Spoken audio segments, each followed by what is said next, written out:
From APM, American Public Media. Wayne Hogan of the Terrell Hogan Law Firm. Malignant mesothelioma. Asbestos dust causes this cancer. Learn more from board-certified civil trial specialist Wayne Hogan at waynehogan.law. Baptist Health is a proud supporter of First Coast Connect with Melissa Ross. Baptist Health, committed to building a healthier community for all of us. More info at 202-4YOU or baptistjacks.com.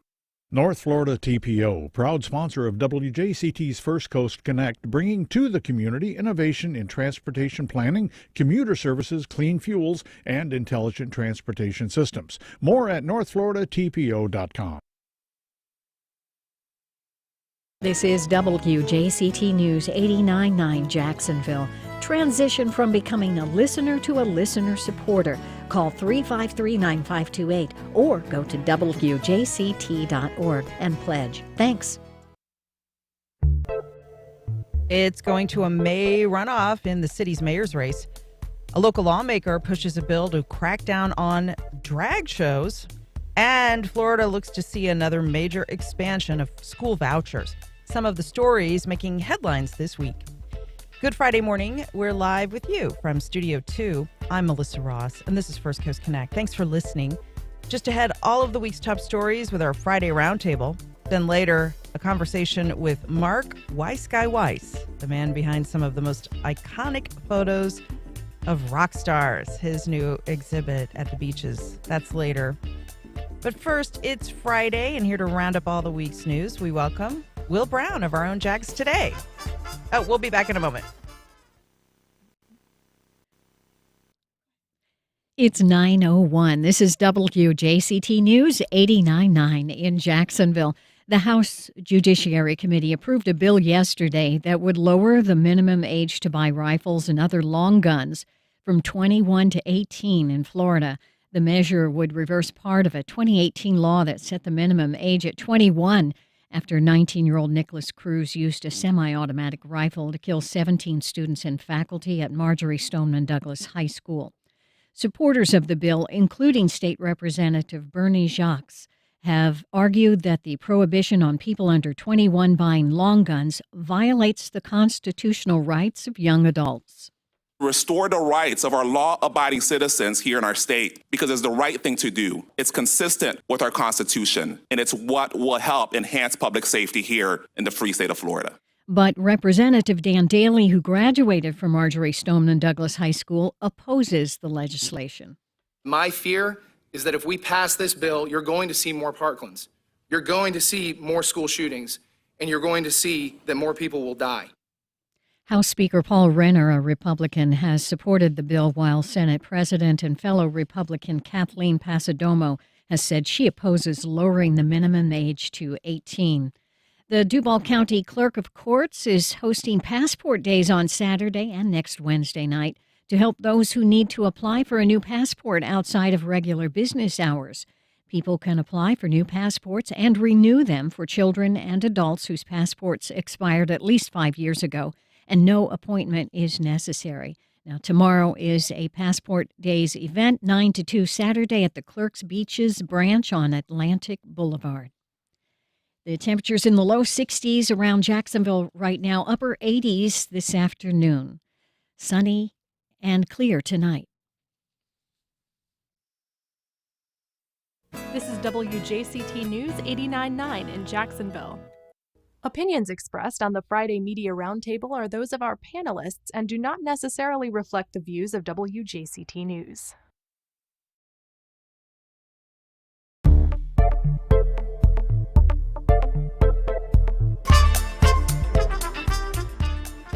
A May runoff is set in the city's mayor's race.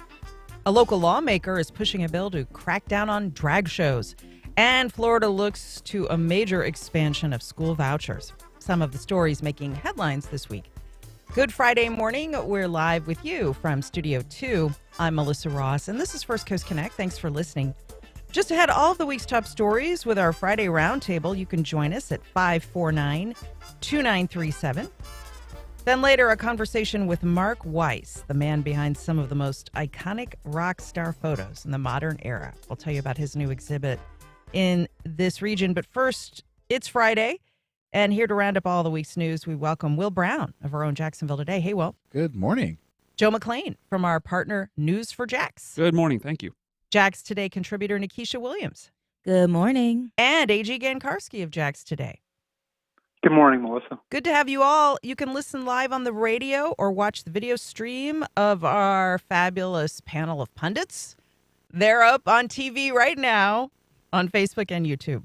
And it's 549-2937. Sit up straight. Right? Yes, sit up straight. P's and Q's. 549-2937.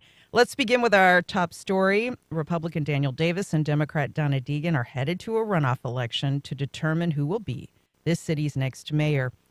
Deegan is the first woman to advance this far in holding the city's top post. Jacksonville has never had a female mayor. Deegan got 39% of the vote in Tuesday's election. Davis closed the night out with 25%. Now, the winner will replace Mayor Lenny Curry. He is termed out. At the same time, two incumbent at-large members on the city council are going back to City Hall. Republican Ron Salem beat Democrat Joshua Hicks 53 to 47%. Republican Terrence Freeman beat out Libertarian Eric Parker at 65% of the vote. And a third race goes to a May runoff. The two top vote getters are Republican Chris Miller and Democrat Charles Garrison. We'll talk about some other races too, but let's begin with the mayor's race as it heads to a May runoff. Of course, if we had ranked choice voting in this city, as some cities in America have started to adopt, there wouldn't be a runoff, and it would save the city a lot of money. We don't have that, though. So you all have to go out and vote again. Give us a call at 549-2937 with your thoughts about who will get your vote for mayor, 549-2937. Emails to firstcoastconnect@wjct.org. Tweets to @MelissaInJax. Facebook always open. Will Brown, let's begin with you. This is a classic face-off between a very conservative Republican and Daniel Davis and Donna Deegan, one of the city's most visible and well-known Democrats. A lot of this is going to come down to turnout and fundraising between these two powerhouse candidates.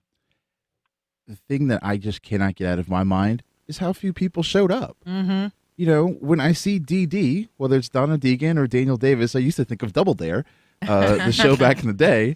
But, you know, now I double dare folks to go vote. I mean, we had 25% turnout.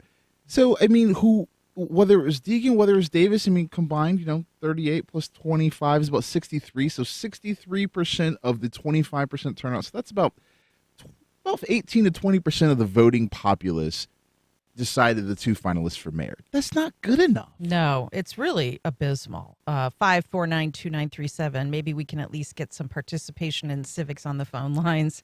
Joe McLean, you know, did the negative ads between, in particular, Daniel Davis and Leanna Cumber, did that depress turnout?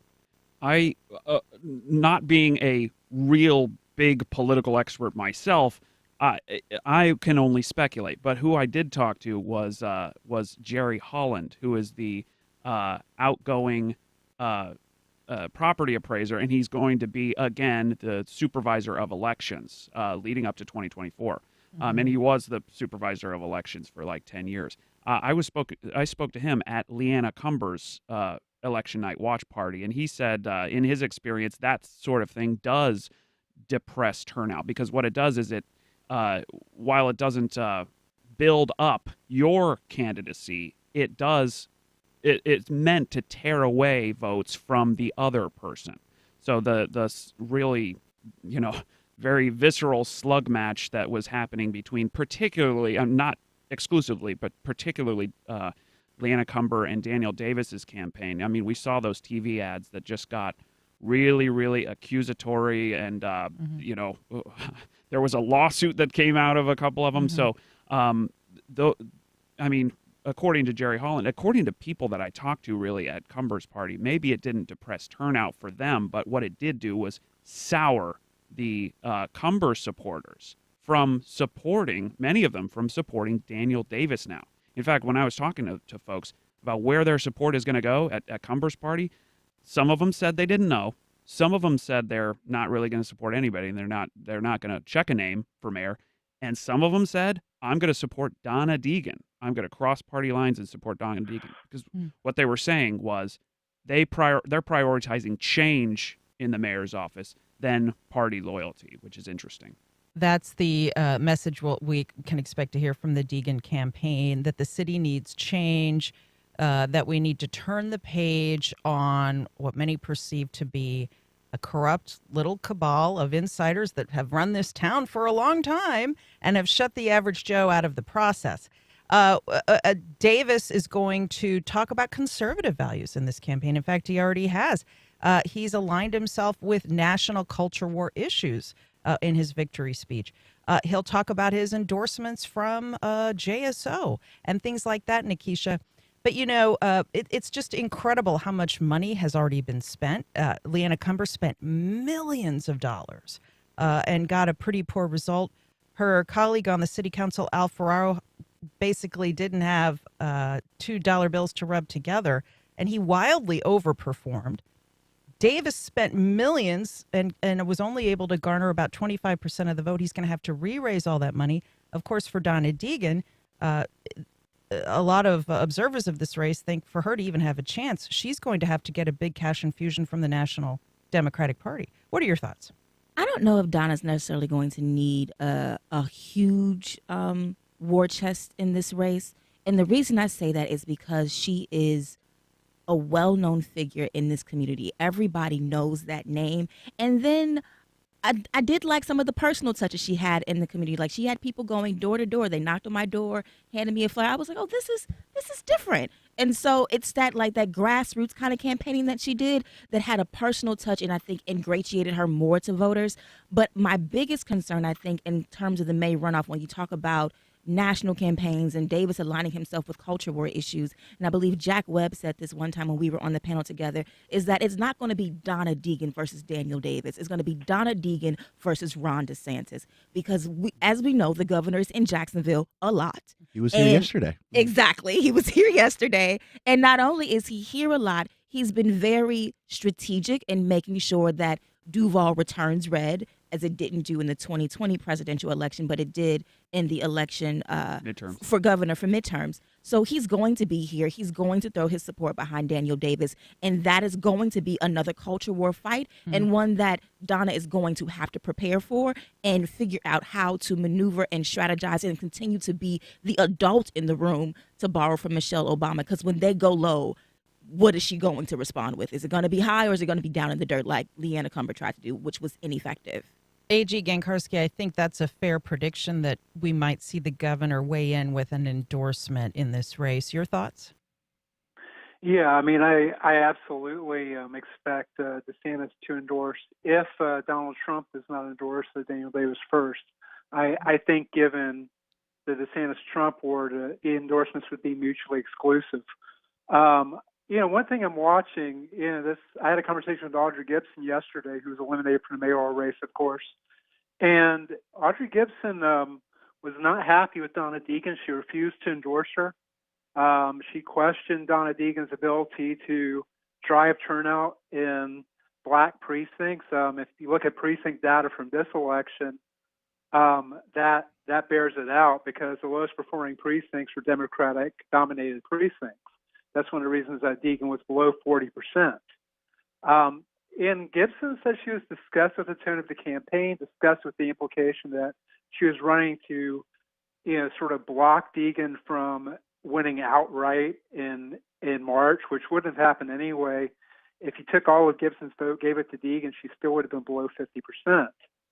But I think the lack of party unity among Democrats is something that we've sort of ignored, given, the concentration on negative advertising for months between, Cumber and Davis.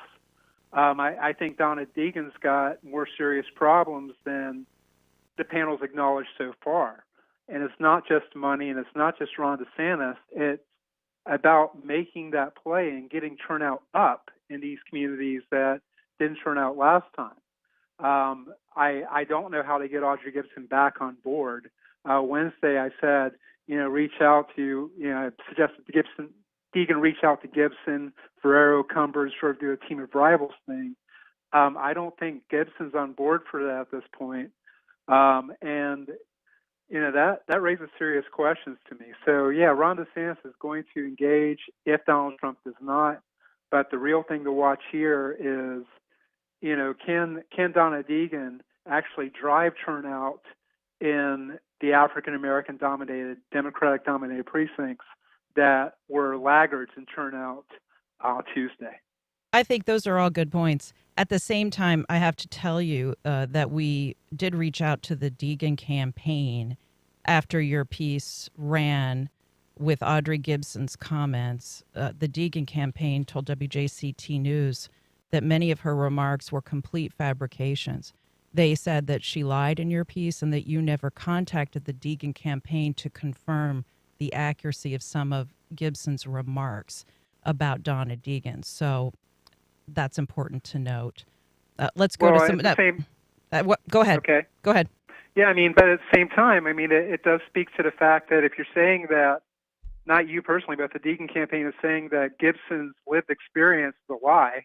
No, that's not what they said. They said that the accusations that Audrey Gibson made against Donna Deegan are simply not true. That some of the quotes you attributed to Audrey Gibson, that comments she claimed Donna Deegan made to her, they call those a complete fabrication, and they expressed disappointment at WJCT News that you never called her campaign to confirm whether those conversations took place. Okay. Well, it's still, the point remains that Audrey Gibson's not on board. That's and right. I don't think Deegan shooting down that piece is going to help. As a winning candidate, as a winning Democratic candidate, it's incumbent on her to actually unify the party. And this is just a real challenge. Well, let's go to some calls now at 549-2937. Kathy in Fairfax. Go ahead, Kathy. Yeah, hi. Thank you. This is a fascinating conversation. So I have a couple of comments. One is that I think that listeners ought to go online and look at both of the candidates and what they're saying on their websites, what they're standing for. With Dan Davis, it seems like pretty much status quo. Let's continue to focus on crime as being the biggest issue in the city, which I don't think is a priority for, the majority of the citizens of Jacksonville. If you look at Donna Deegan's, she has a lot more specific policy recommendations, things that she'd actually, try to get accomplished in the city. Infrastructure is a problem. There's plenty of neighborhoods suffering because of lack of infrastructure investment. The other thing that I wanted to comment about was this thing about DeSantis and the culture war, stuff. Overwhelmingly, people in Jacksonville care about things like quality public education and women's rights, and specifically reproductive rights. And so I think getting young people, especially, getting them voting on these issues that absolutely affect them would be a priority. All right. Thank you for taking the comments. Thank you, Will Brown. I read that piece that AG wrote about Audrey Gibson's thoughts, and the thing that I just couldn't keep out of my mind was Black women have been the backbone of the Democratic Party for God knows how long.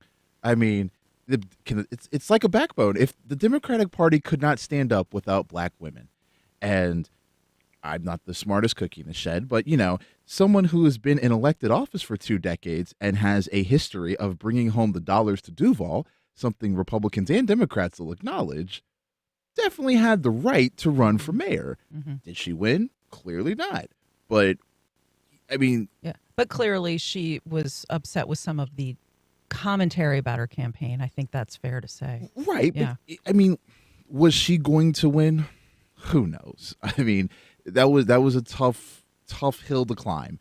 But the idea that anyone would say that someone of Audrey Gibson's pedigree, caliber, and character shouldn't have run for mayor is ridiculous. But it's not just that about her running for mayor, and it's not just, the mischaracterization that was in the piece, whatever the gripes were. I think the bigger issue and the bigger reason why Audrey Gibson may not have supported Donna Deegan or is still not ready to unify the party is that there is sometimes the assumption by progressive white candidates that they will automatically have the support of the Black community and that Black women will do their labor and get other Black voters on board and gather that support and rally them and make them show up to the polls. I was at WJCT right before the election doing a panel and an event where I gave a keynote speech from the Democratic Women's Information Network. everybody in that room was black for the most part, and most of the people in that room were black women. So if they didn't go out to vote or if they didn't support Deegan's candidacy, it's not incumbent upon Audrey Gibson to say, well, let me go out for you and unify the party. What are you doing to unify the party? Well, I hate to cut everyone off, but it looks like Donna Deegan is on the line. Hey, girl. Donna Deegan, good morning. Good morning, guys. Yeah, Melissa, I actually sent you a statement this morning, which I guess just never made it to you. I really desperately want to,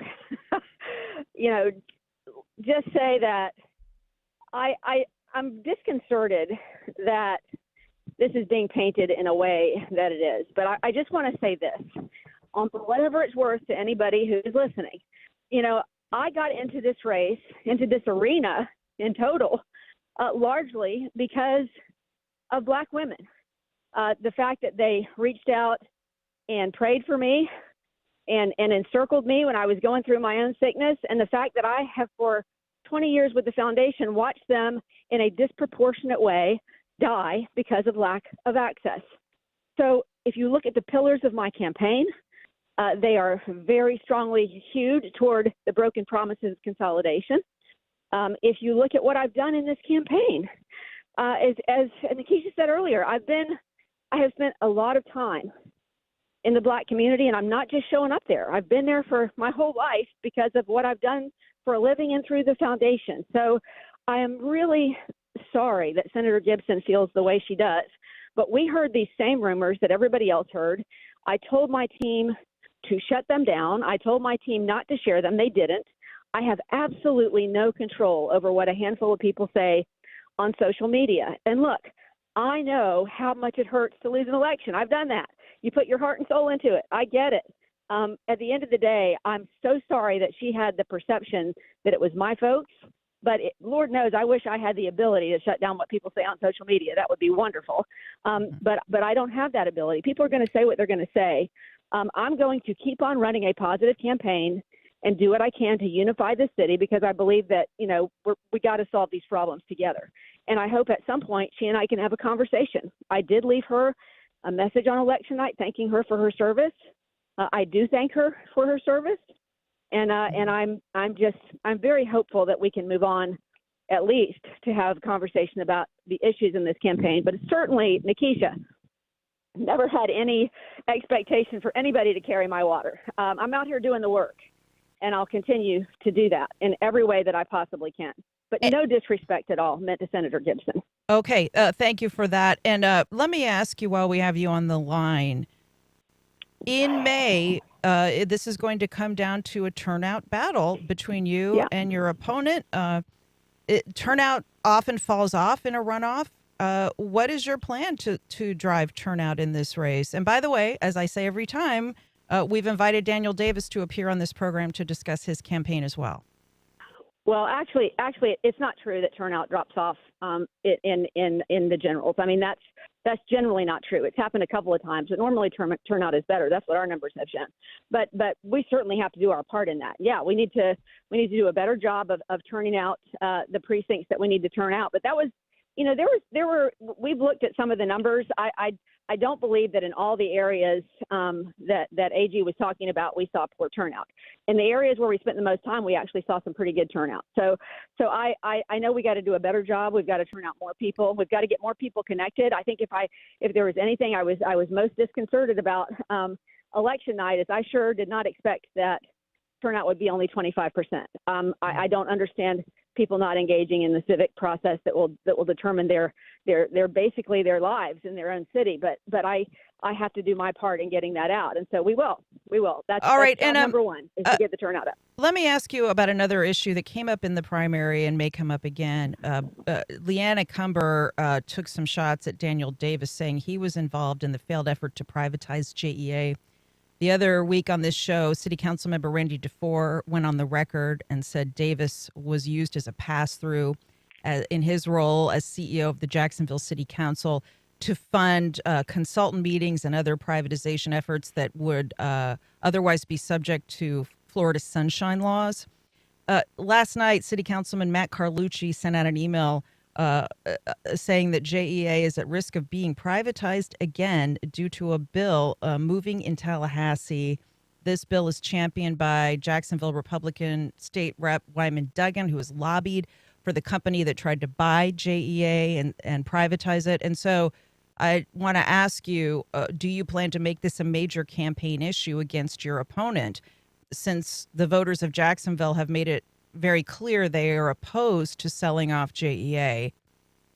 Well, look, you and I had this discussion the morning after the election when I called in. Daniel Davis, all those things that Randy DeFore said, those things are true. Those are documented things. Those are facts. They're not smears.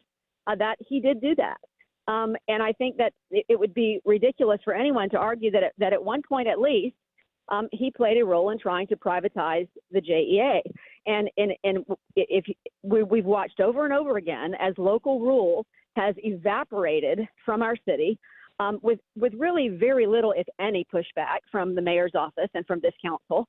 And I expect that if Daniel Davis were to get into office, you would still not see pushback against this effort to take away our local rule. What does that mean? That means we could very well lose the JEA.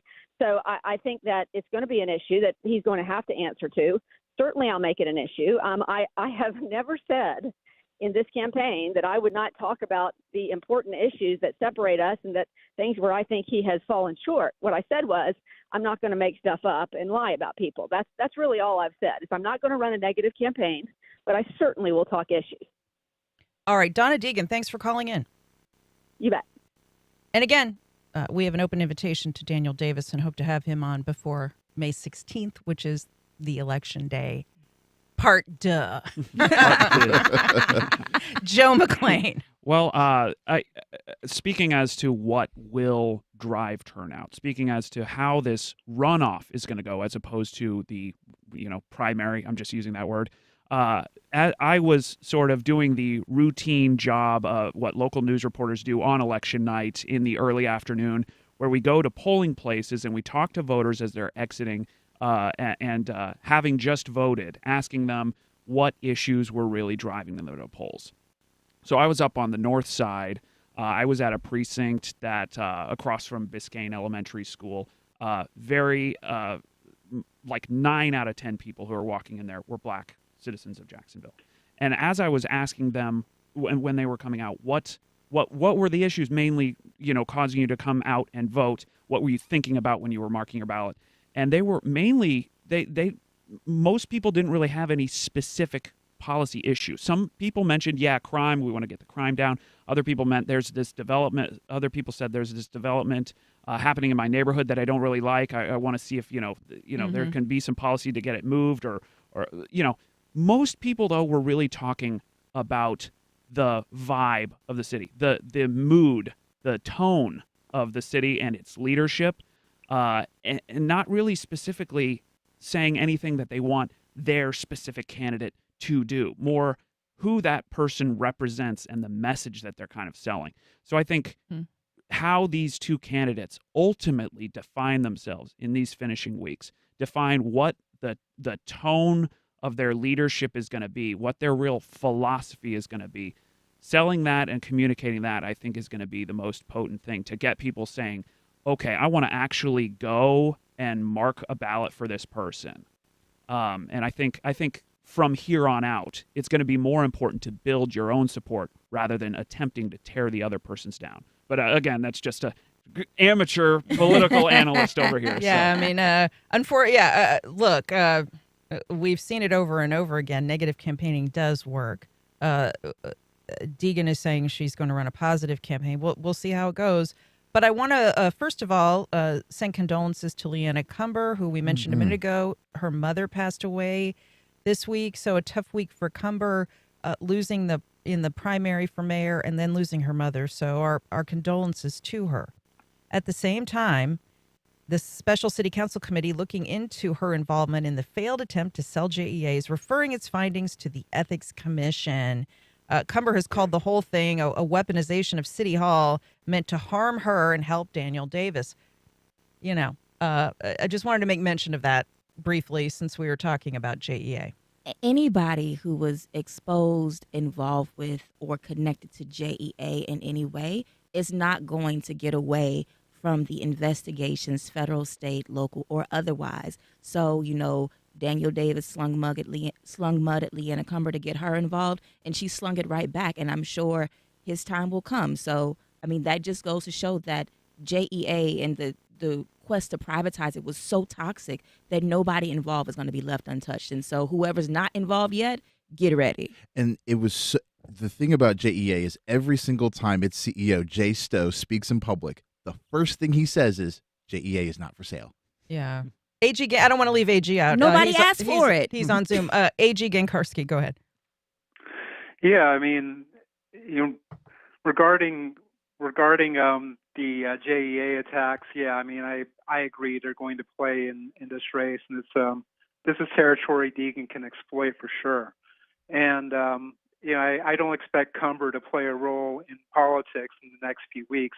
My mom died 4 years ago during the mayoral race, and I know after that I was not thinking about politics very much. So I can't imagine what she's going through.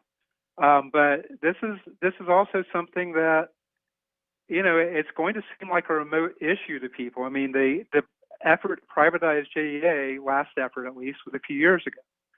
So this is not one that is going to win an election for Donna Deegan. It's not one that's going to overturn the, R+4 turnout that we saw in the first election.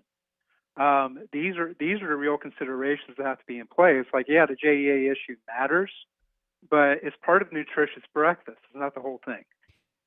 Linda in Mandarin. Hi, Linda. Thanks for holding. Hey, guys. I just want to know, I appreciate these Friday roundups. I just referred it to friends to listen at 8 o'clock if they can't hear it this morning. But it replays at 8 o'clock at night. Yeah, thank you. Thanks for promoting us. Newsletter. I'm plugging you all the time, and I get your newsletter. But sometimes there's commentary, and sometimes there's reporting. And I think it's really important in this environment when people are just picking up certain information from you guys or from somewhere to figure out what's going on, that we delineate. So and I'm just going to be frank, and Linda, if the piece that was Audrey Gibson that somebody sent me last night, and there are quotes that weren't corroborated or fact-checked, then we just need to say, this is an essay, because that's not reporting if I don't have both sides. And I just want to say, you guys are parts of our eyes and ears. But if some things you're saying, your reporters, if it's if you're being a pundit, you're a pundit. But the pundency and reporting are different. And sometimes we need to let the public know when you're discerning that information that this is based on what you've read and talked to. This is punditry on what you think is going to happen, but you haven't confirmed it with everybody to give me that is factual reporting. And that's all I have to say for today. All right. Thank you for that. All right, folks, I know everyone wants to keep talking about the mayor's race, but we need to talk about some other news. A Senate panel has approved a bill sponsored by Jacksonville Republican Clay Yarborough that could revoke the licenses of businesses that admit children to what they call adult live performances. Under the measure, the state would revoke the license of any lodging or food service establishment, and they could issue fines. The bill doesn't specifically use the word drag, although opponents say drag clubs, like, say, Hamburger Mary's, a popular local club, are a main target. Now, to my knowledge, kids don't go to those shows to begin with, Will Brown. So what's this about? That is also to my knowledge. Though I do remember one time, I think there was a LGBTQ event at Hamburger Mary's a few years ago, and my wife took my son as a way of saying, we're not tolerating this in our community of attacks against the LGBTQ community. So are there possibilities that children may be in there? Yes, but their parents are the ones who are taking them. So if their parents are the ones who are thinking that this is acceptable, then we should let parents be parents, because is that not what we're asking for in other areas of our civic discussion right now? Let parents decide? So either we let parents decide or we don't. 5492937. Joe McClain, these bills are getting a lot of attention. Bills dealing with drag shows, the LGBT community, banning the teaching of AP African American studies, which is upsetting to many people, lots of other things. One textbook that we saw in Duval County removed any reference of race to the story of Rosa Parks, for goodness sake. You know, at the same time that all of these measures are moving in Tallahassee, we've become one of the most unaffordable states in the country in terms of housing costs. There's a property insurance crisis, which is still ongoing. And other kitchen table issues that, frankly, a lot of voters say they'd like to see more attention paid to.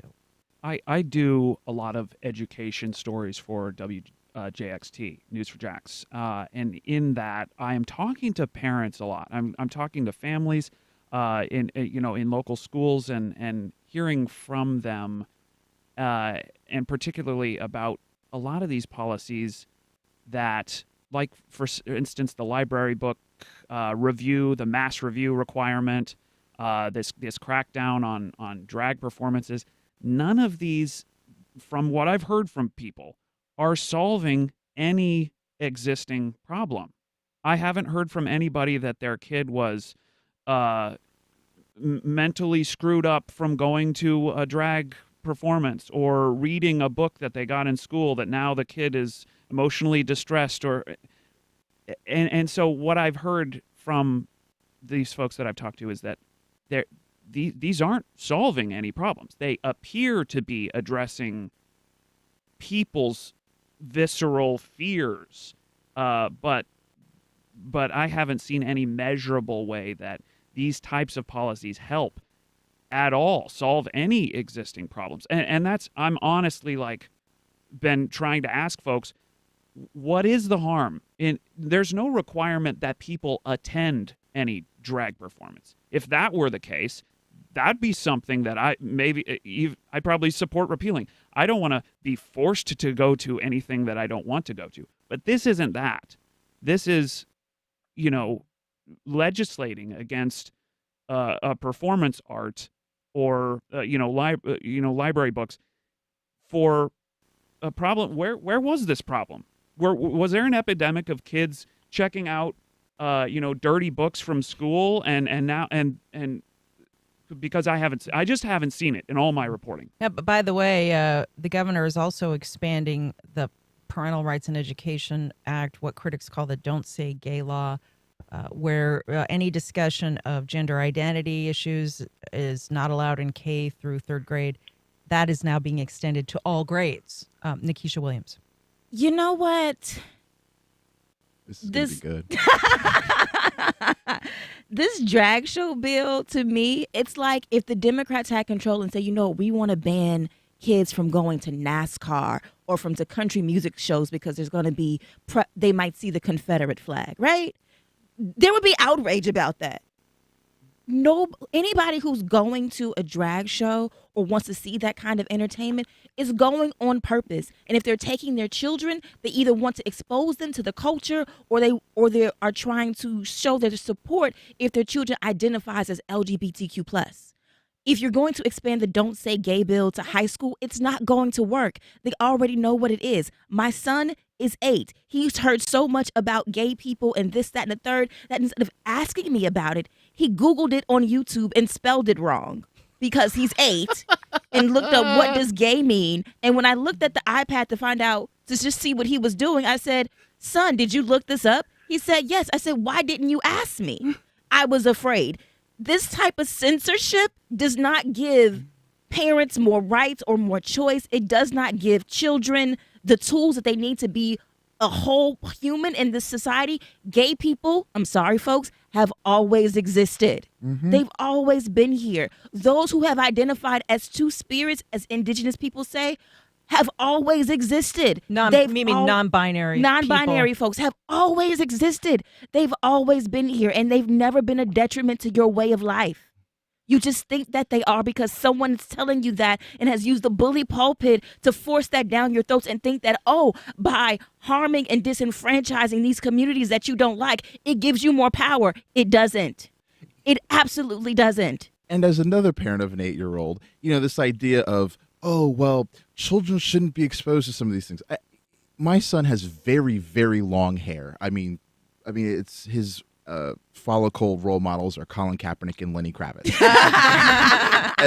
But more than one classmate has said, "Well, are you a girl?" And he's like, "No, I'm a boy." And this is second grade children saying this. But would his teacher step in?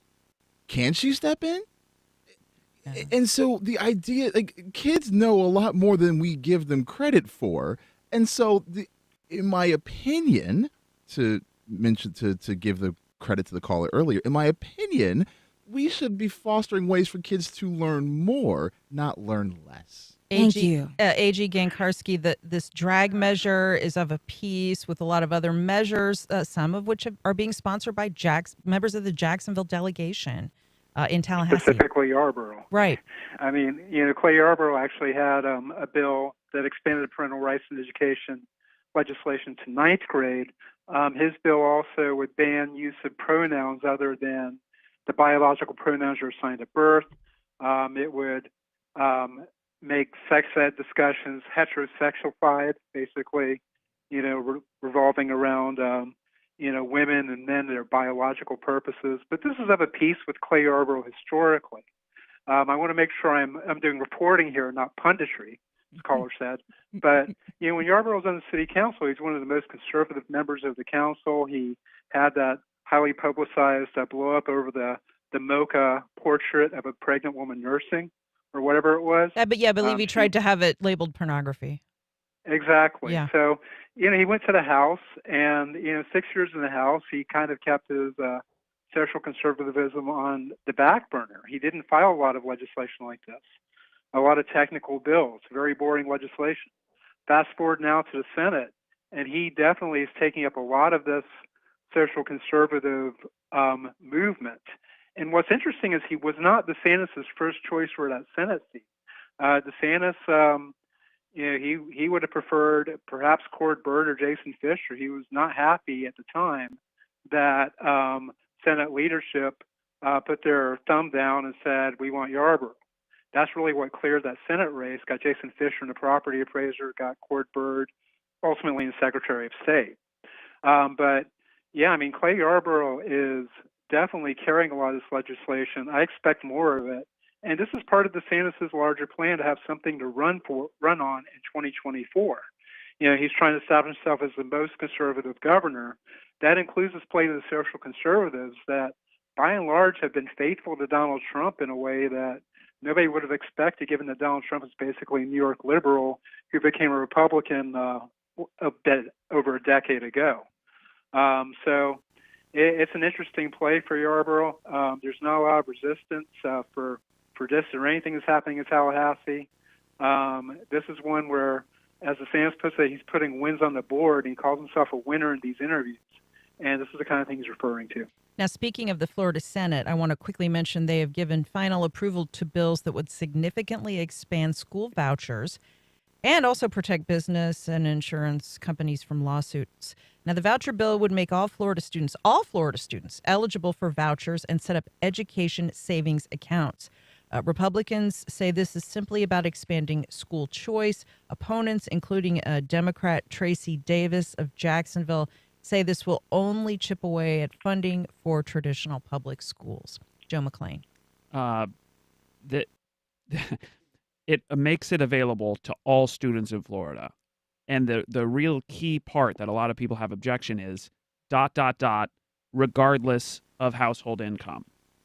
And I think the biggest voices of opposition to this are really pointing to the fact that this is, again, more taxpayer money that is going to private schools that have very, very little, if any, public oversight by our elected school board, by any representative of the public. These schools get to choose who they admit and who they reject, and so people really just see it as a further move towards privatization of education, privatization, and the disintegration of public education. That being said, I mean, I am the parent of 0 8-year-olds, zero children. But I have to say, like, the real catch-22 here in this whole discussion is education, if I'm a parent, I'm seeing it as sort of a zero-sum game. I want to advocate for my child. Like if I'm just speaking as not a parent, but like if I'm putting myself in those shoes, I want to advocate for my child. And if I think my child has an opportunity to get ahead, I'm going to take it. So, I mean, where do we want to have our education funding and our resources go? Do we want to make it really sacrifice individual advancement to maintain the public education and the opportunity and well-funded public schools for everybody? It's a tough dilemma right now, particularly with how public schools are operating now. They're severely underfunded, and yes. All right. With all of that said, we've got a few minutes left, so we'll go around the horn and talk about stories that might have escaped your attention this week. Yes, it's our lightning round. I'll start. Listener emails, please mention there's another bill moving in Tallahassee that would take away local control from the city council on the issue of removing monuments to the Confederacy. That's a bill that would make it illegal in Florida to take down Confederate statues. That is moving as well. Nikisha Williams. I'm going to stay with the community events and shout out the Big Gay Party Volume 2 happening tonight at the Glass Factory. Since we were just talking about the banning of drag shows, make sure you go in case it might be the last one you can see. It's tonight at the Glass Factory. A.G. Gankarski. Yeah, I want to look back to Tuesday's election. Eric Parker, the Libertarian running against Terrence Freeman, had the best turnout, 35% of any Libertarian or third-party candidate in Jacksonville history. What does that mean for Libertarians going forward? I don't know, but it's a big deal for Libertarians. Their strategy for decades has been, we want more local offices. This proves that at least without a Democrat in the field, they can get some votes. Thanks for that. Will Brown. This afternoon, the University of Miami women's basketball team will play in the Sweet 16 for the first time in 31 years. Their starting guard, Jasmine Roberts, is a Duval girl who went to Bishop Kenny High School. I'm looking forward to see if she can help the Hurricanes get to the Elite Eight for the first time ever. Duval. Hey.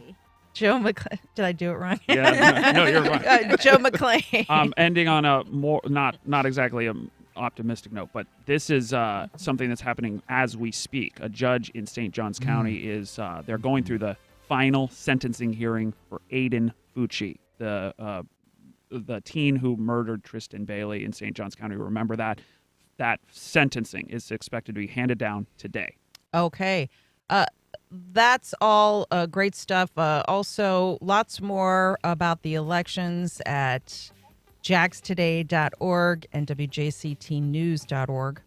And make sure to tune in today at noon for the Florida Roundup. Another bill in Tallahassee would make it banned for elementary school girls to talk about their periods at school. What's that about? We'll take a closer look. Also on the Florida Roundup today at noon, there's a fungus among us.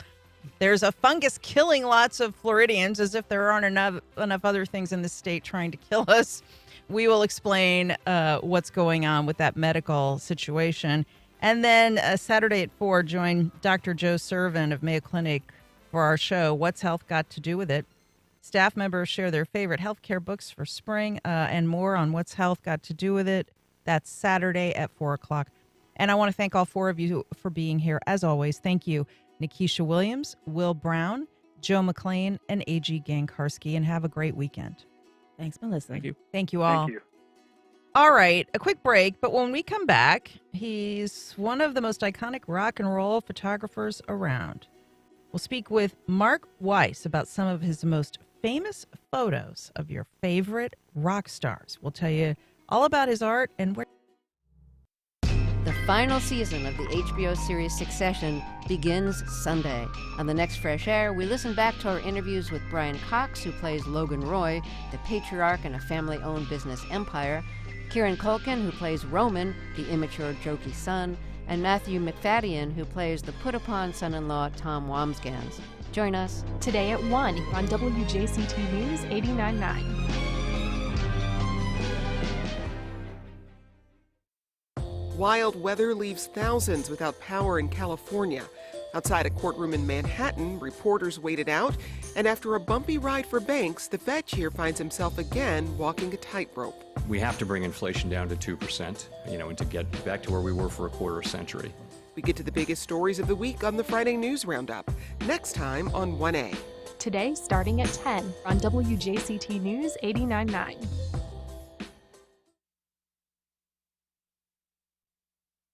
Welcome back. The iconic music photographer Mark Weiss, also known as Weiss Guy, will be in town this weekend to meet his fans and talk about some of his classic photos. Weiss has also published several books, including his bestseller, The Decade That Rocks. Mark Weiss will be at Gallery 725 from 6 to 8 tomorrow night and again from 1 to 4 on Sunday. Our producer, Brendan Rivers, spoke with him last week about his upcoming show. Let's take a listen. Can you just tell us a little bit about yourself and how you got into music photography? Well, I started taking pictures in 1974 when I first shot Elton John. I kind of stuck my camera in.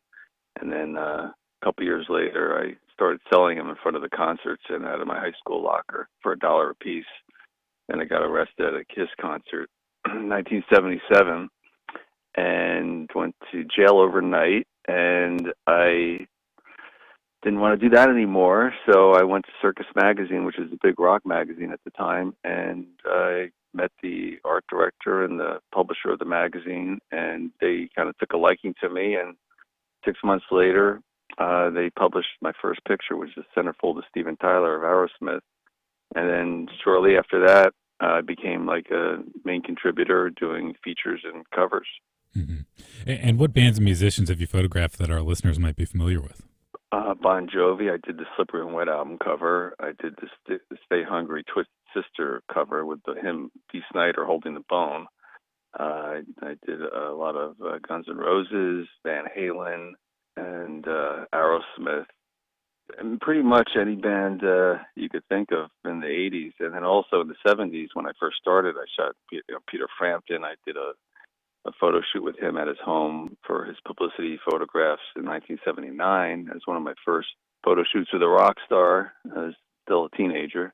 And then I also did shoots with bands like the Stones. Not photo shoots, but, I shot them live for, almost every tour since 78. And David Bowie, Tom Petty, I did a shoot with him in 1985 at his recording studio, which is actually at the gallery event. And, pretty much almost anyone in the 80s I've shot, whether it's rock and even pop, same as Madonna when she did her first walk-on interview on MTV with Mark Goodman. I was there to take trade photos, but I pulled it to the side and got a couple portraits. That's also going to be at the Gallery 725 this weekend. And do you have like an individual photo that you're most proud of? I would say my most proud moment was early in my career. It was 1981. It was my first assignment doing a cover for Circus of Ozzy Osbourne. And we did this shoot. It was supposed to be most athletic. It was supposed to be a small black and white photo in this high school yearbook theme photo pictorial. And Ozzy used to jump around a lot. And so we dubbed him most athletic. So I figured I'd bring some boxing gloves there, and he picked up a pink tutu, and there were some red cowboy boots in the corner of the room that I said, try those on. And next thing you know, we have this picture of Ozzy in a pink tutu with boxing gloves and red cowboy boots and jumping around having fun, and they used it for the cover of the magazine. So yeah, tell us a little bit about what's going on this weekend and what you're doing at Gallery 725. Yeah, well, they requested to do a gallery show, and I was, I always love going to different cities and setting up and having each one unique. So I sent them over to my book, The Decade That Rocked, and I said, page through the book and mark the ones you like that you want to represent, that you think your clients would like and would want to hang up in their homes, because that's what we're doing. We're making prints and people are coming by and hopefully taking a couple home. The prints there are going to be 16 by 20s. However, the idea is to pick the print and then, find the size you like, and then they would order it and then frame it, and then we make the special order, and then I'll sign it on the bottom, of course. So yeah, there's quite a bit of photographs hanging on the walls, along with a special for a first-time event that one of my this girl named Mikkel Pellicone, who's actually my girlfriend, will be embellishing one of my photographs live at the event on Saturday, I believe, 6 to 8. And she is going to just, do it on canvas. So they printed it over there at Gallery 725, a very large print on canvas. And she's going to, give it a little bit of a creative embellishment. And the ones that she already embellished was a Prince photograph, Debbie Harry from Blondie, Bruce Springsteen from the Tunnel of Love tour, as well as a John Bon Jovi. Those are already completed. And so she's going to do a live embellishment at some point during the evening. Now, that was our own Brendan Rivers speaking with music photographer Mark Weiss, who will be at Gallery 725 tomorrow night from 6 to 8 p.m. And Sunday afternoon from 1 to 4 p.m. You can meet Weiss, see some of his work. If you love 80s rock, you won't want to miss this. For more info, head over to gallery725.com. And make sure to join me and my co-host Danny Rivero today at noon for the Florida Roundup, our live statewide call-in show where we round up the biggest stories from across the state of Florida. That is the Florida Roundup today at noon. And thank you so much for listening. Thanks also to our team, executive producer David Luckin, senior producer Heather Schatz, producer Brendan Rivers, director Isabella Da Silva, producer Bridget O'Brien, and technical help from Morning Edition host Michelle Coram. Our theme music, our new theme, composed and performed by Club de Belugas. Drop us an email anytime at firstcoastconnect@wjct.org. I'm Melissa Ross. This is WJCT News 89.9 Jacksonville. Have a great weekend.